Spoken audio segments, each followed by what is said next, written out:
Kayo, kung wala kayong magawa sa buhay nyo, yung mga bundok pinapatag nyo, nanahimik yung mga bundok dyan. Balabas Lifestyle here. Hello, bossing. Good morning. Magandang araw. Oh, anong sa atin? I-offer ko sana sa inyo yung lupa sa bundok. Maganda doon. Overlooking. Lupa sa bundok. Nag-aahente kasi ako, bossing, ng mga lupa. Yung mga bundok na di-develop. Ayan, binibenta yung mga lupa. May bago i-develop na lupa, pinagbibenta. Oo, bossing. Ang kagandahan nito, hindi malaki ang sukat ng lupa. 100 square 100 meter. square meter ang mga stat. Oo, bossing. 100 square meter lang. Tapos, 1,500 per square meter. Yakan-yakan ang bulsa nyo to. O ano, ayaw pa mo? 1.5 lang per square meter. Aba, mura. Saan yan? Din lang sa Barangay San Luis. Isang sakay lang ng tricycle. Napakalapit, di ba? Sa Barangay San Luis? Oo, boss. Sa Inapaw? Tumpak, bossing. Napakalapit, di ba? Isang tricycle lang sa mga pamilyan, sa bayan. O ano, ayaw pa mo? Ay, ayaw kumuha dyan sa lugar na yan. Ayaw yung nalandslide, di ba? Ay, hindi, boss. Sa kabilang lupa yun, hindi sa amin yun na landslide. Yung binaha, hindi yun.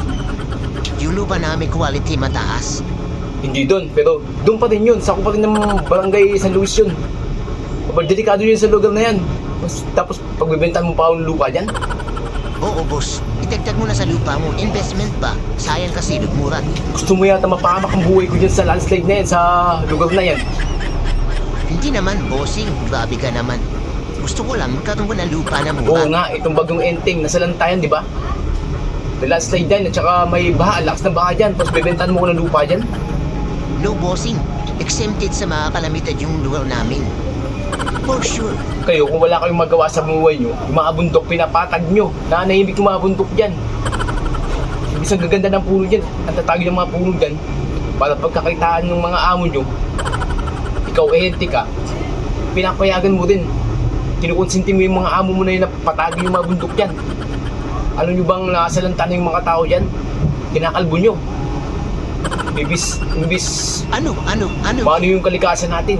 Sinisira nyo para dyan sa mga project nyo. Kapera lang kayo. Aba, bakit ka nainit mo? Grabe ka naman. Nagkaharap buhay ng tao eh. Pili ka na, boss. Wag mo akong bibentahan yan. Ayaw ko tayong makita na nito. Gusto ko ibalik yung mga lupang pinatag nyo doon, yung mga bato. Para hindi mag-landslide doon, magtanim kayo ng puno. Yung ako babayaran kita. Isang puno, 10 piso. Para magtatrabaho ka. Grabe naman, 10 piso isang puno.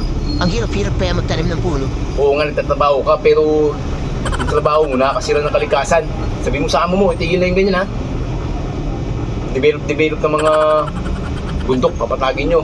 Kaya marami na may perwisyo. May buhay na nataya sa kapamakan.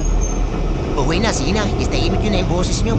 Grabe ka. Umalis ka dito, hindi para sa akin yung lupa na yan.